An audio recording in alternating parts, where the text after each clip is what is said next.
Xitoy atalmış G'arbning gazni sharqqa yetkazish nomida yangi yil kirgandan buyon jami 800 milliard kub metrdan ortiq tabiiy gazni bulang-talang qilib Xitoyga to'shigan. Atalmış Şinjan gazetining 26 fevraldagi xabarda bildirishicha, Xitoy turbi to'ri guruhi g'arbiy qism turbi yo'li cheklik mas'uliyat shirkatining oshkorlashicha, Xitoy yangi yil kirgandan buyon 2-oyning 23-kunigacha atalmış g'arbning gazni sharqqa yetkazish nomida miqdori 800 milliard kub metrdan ortiq gazni bulang-talang qilib Xitoyga to'shib ketgan. Xabarda Sharq Turkistondan bulang-talang qilingan gaz 400 shahardan o'tib 500 millionga yaqin Xitoyni gaz bilan ta'minlaydi ekan.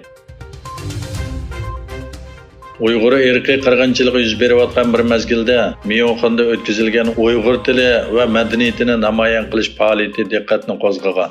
28 fevral kuni Germaniyaning Myunxen shahridagi Gasteig deb ataladigan cho'ng kutubxona zalida Dunyo ona tili kunini xotirlash faoliyati bo'lib o'tgan.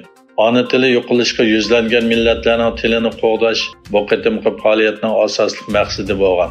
Uyg'urlar bu qitimqi faoliyatning nufuzli mehmoni bo'lgan. Bu qitimqi faoliyatga qatnashgan Myunxen shahridagi Uyg'ur xonim-qizlar o'zlariga tava bo'lgan o'rinda Uyg'ur tili va madaniyatiga oid ko'plagan asarlarni, moddiy buyumlarni ko'rgazma qilish orqali yerlik German jamoatining kuchli diqqatini qo'zg'agan va ularning Uyg'urlarning navbatdagi vaziyati to'g'riliq so'rgan savollarga javob bergan. Yaponiya va Yangi Zelandiya tashqi ishlar ministrlari 27 fevral istixborotdan o'rtaq bahramlanish kelishimi to'g'risidagi suhbatni tezlatishiga qo'shilgan. Ikki orol davlati Xitoyning kunsiri kuchayayotgan tajovuzchilik harakatidan andish qilayotganligi sababli endi Tinch okean rayonining bexatarlik munosabati va hamkorligini kuchaytirishga va'da bergan. Xabarda qayd qilinishicha, Yangi Zelandiya tashqi ishlar ministri Nanaya Mahota va Yaponiya tashqi ishlar vaziri Yoshimasa Hayashi Tokyodagi suhbatda Tinch okean orolining klimat o'zgarishi, dengiz bexatarligi va ul aslaha qatorliq muhim nuqtalar haqida hamkorlashishga qo'shilgan.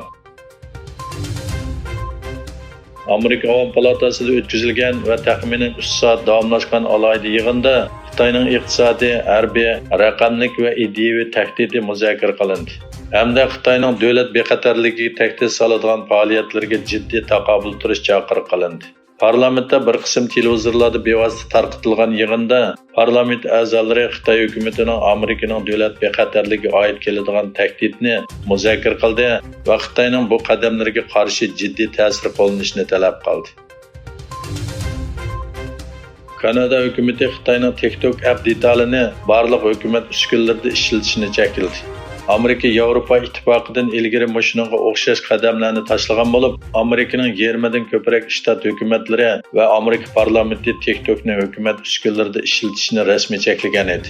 Xabar qilinishicha, Kanada hukumati 27 fevral davlat bexatarligini ko'zda tutib, hukumat tarqatgan barliq ko'shma uskunlarda TikTokning detalini ishlatishni cheklaydiganligini e'lon qilgan. Bu G'arbning Xitoy shirkatining sin hambakarlash detaliga bo'lgan andisining kunsiri kuchayotganligini aks ettirgan. Xitoy Tashqi ishlar ministrligining bayonotchisi Maoning Amerika Federatsiya tekshirish idorasining boshlig'i Christopher Warayning koronavirusining Xitoy kontrolidagi tajribaxonasidan eqib ketgan bo'lishi mumkinligini to'g'risidagi so'zlarga norozilik bildirdi.